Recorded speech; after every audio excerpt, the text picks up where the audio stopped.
Well, there you have it. Ange Postecoglou, if that's how you say it, is now officially Tottenham Hotspur's new manager.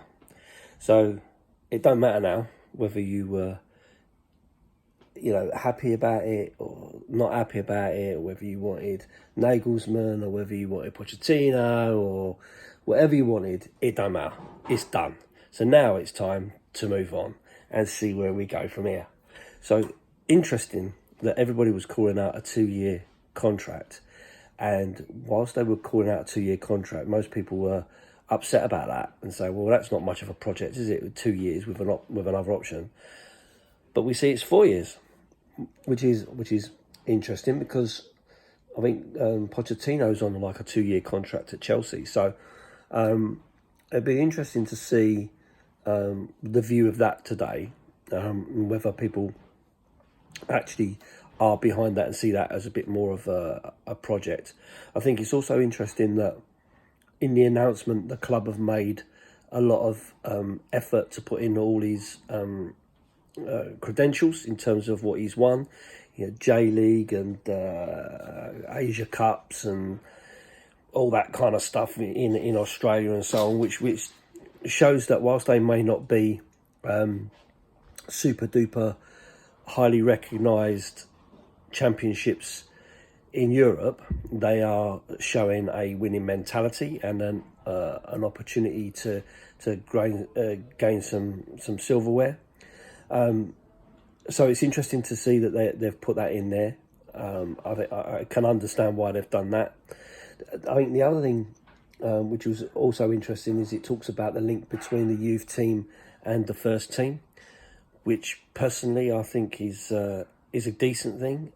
If you've got a youth setup and you're not planning to use those youth players to come into the first team and to actually grow your squad, then what's the point of it? You might as well not bother having it and just buy all the players that you want.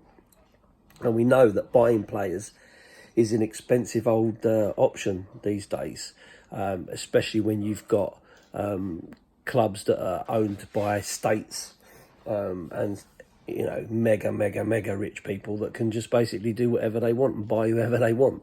So you're not going to compete in that level. So I think that is important that we think about that if we're going to continue the way we are. And I think we are.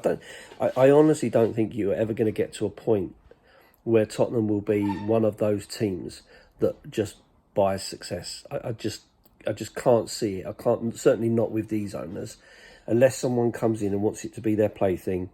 I think we've got to set our expectations where they need to be. So our expectations need to be that this is a rebuild. There is, in fact, let me start again. This is a well-needed, long overdue rebuild to try to build a team that plays in the right way, that develops the youth, that brings in the right quality in the right positions, coached by someone who can motivate and develop those players to do what they need to do. It can't always just be about buying the very, very best players, because you've only got to look at teams like Brentford and teams like Brighton and teams like Villa that have done extremely well without going out and just buying mega names. It doesn't. And even if you look at how Arsenal have gone about things, they have spent money. We know that. But at the same time as that, they have developed some youth and they have brought in some young players and taken some chances. And I think if you're going to compete, even if it's just competing for top four European football or domestic cups or whatever, and you're not going to just go out spending money like mad, then you've got to have a different kind of way of doing it. And I know people are going to call out that Tottenham are one of the richest sports clubs in the world. I get that. But that's not going to make Daniel Levy and Joe Lewis spend that money. I think we've just got to accept that that's not going to happen. So whether we like it or not, it's not going to happen. We've got to set our expectations as to where they need to be, and this is going to take time. And I think that's representative of the 4-year contract.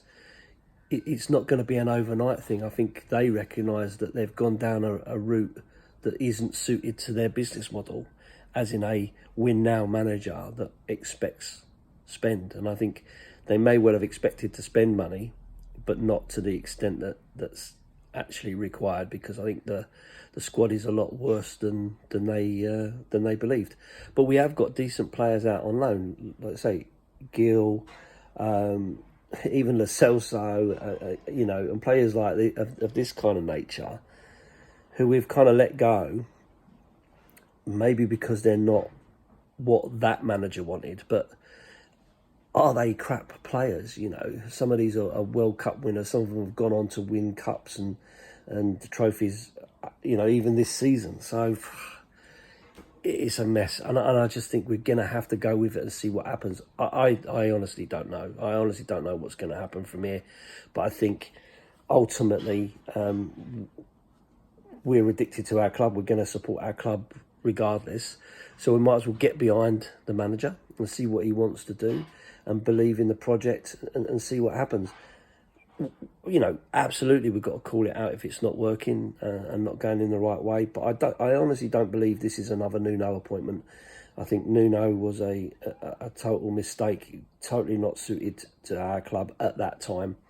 I think someone like Ange coming in now, I think it's probably exactly what we need. I don't think a win now manager would do anything. I think the rebuild is too big, and the development is too big, and the cost is too big for ENIC to support. So I, for one, will continue to support the team. I will support the manager. I wish him well. I hope that everything pans out exactly how he needs it to be, and that we go on from here and actually start to put some pride back into the fans and get some relationships going that we need. And hopefully with this Scott Munn coming in, maybe Daniel Levy can slide back into the back room, and we don't have to look at him too often, and he doesn't have to get too involved, and he can worry about building a cinema and a hotel and that kind of stuff, and leave Scott Munn to run the football with a manager who he wanted. So let's just wait and see. We don't know what's going to happen yet. In terms of director of football, will we have one? Is that something we're going to do now, or is Scott Munn going to just take over that side of it? But yeah, be interesting to see how it pans out. But at least now that drama is over, we can start building the players that we want going forward. We can start, either selling players, ending contracts, promoting players, buying players, whatever we can do, because we now know the manager we've got, and he knows the type of football he wants to play and how he wants to play it. He may need time to look at all the players he's got at his disposal and make some kind of decisions. But yeah, as I said, it's all about time and effort now, and seeing where we go from here. But yeah, good news to finally have a manager after 70-ish days. And that we can put that issue to bed and move on and start moaning about signings now, which will be the next thing. So yeah, let's leave it there and wish our big Ange all the best. Up the Spurs.